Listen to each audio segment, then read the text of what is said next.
Major Shah is still live with us. Major Shah, Chinese military choppers are flying at Fujian province. Of course, China is very obviously indulging in a show of strength, intimidation tactic to prove to Taiwan, their point that they should not hobnob with the US all that much.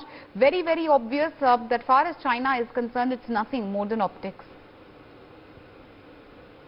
Definitely nothing more than optics. Barking dogs seldom bite. The clouds which give the maximum thunder, they hardly give any rain. So, China, in fact, Xi Jinping on 2nd January 2019, he had declared publicly that by 2050, they have a plan, of Chinese aggression, their future plan, that they would take over Taiwan and they would actually, because US, everyone believes in that one China policy, right? So they had this plan.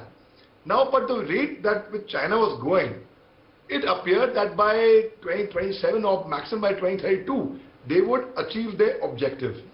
And Nancy Pelosi coming there in Taiwan conveyed a strong message, because they would have attacked Taiwan, and they will attack Taiwan. Not right now, but they are bound to do it. Not right now. So it is only delayed. I will not say it has preempted that process, which if they were planning to do it in the next 1 year, perhaps they will think again, and they will delay that program further. Now, Nancy Pelosi showed a lot of courage by landing up there.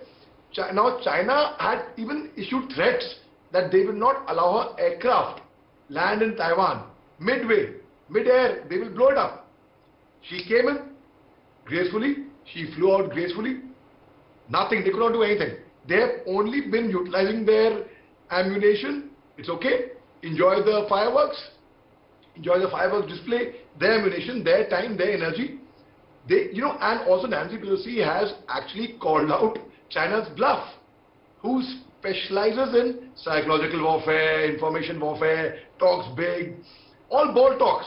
They do not have the courage to do anything they will not.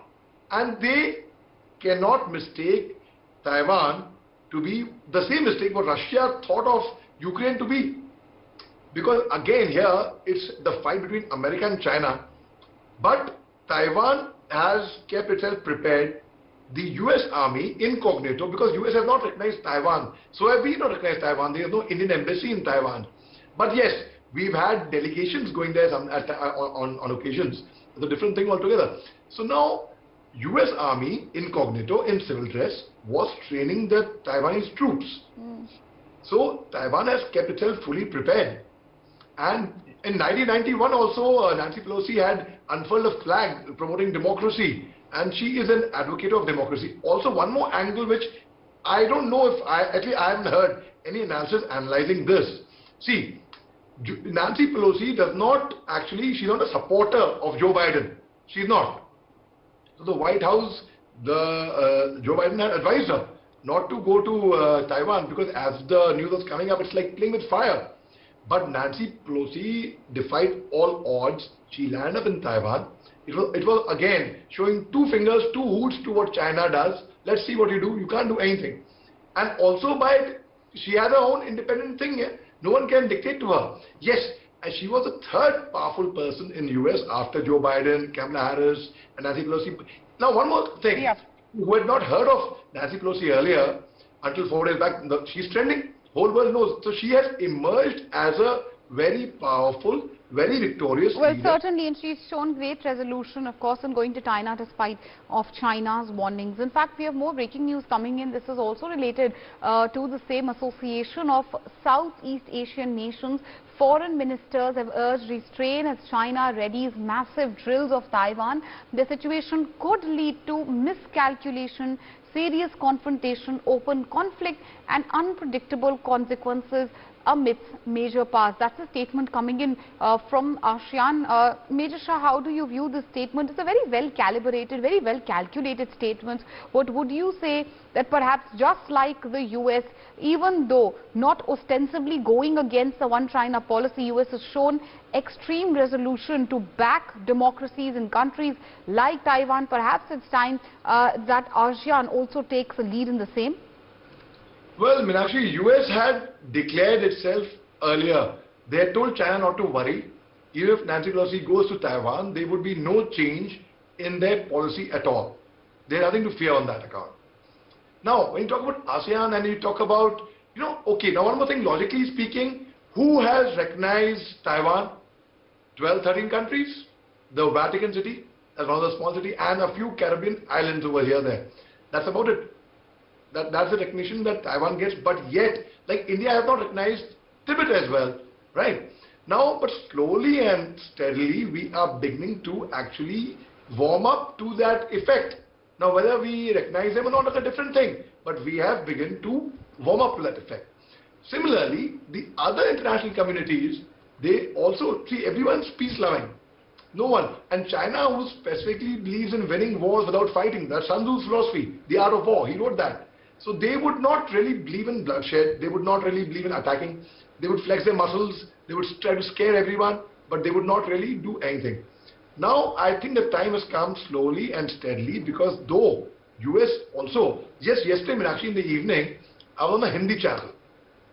There was one spokesperson from the US, an American spokesperson from the White House, who again said that we still believe in the one China policy. We do not see it any different. That did not come from any Indian. It came from a person from the White House, a representative from there.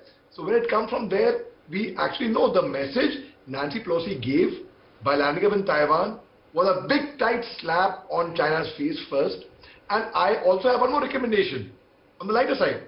I would say, why do we call China a dragon? Because Napoleon Bonaparte said that, they're such a dragon that they can eat anyone. I would say, let's rename them. Let's call them Red Lizard.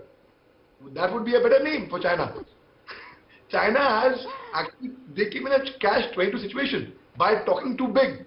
They said, okay, we will do this, we will do that, we will do saber-rattling. They could not do anything.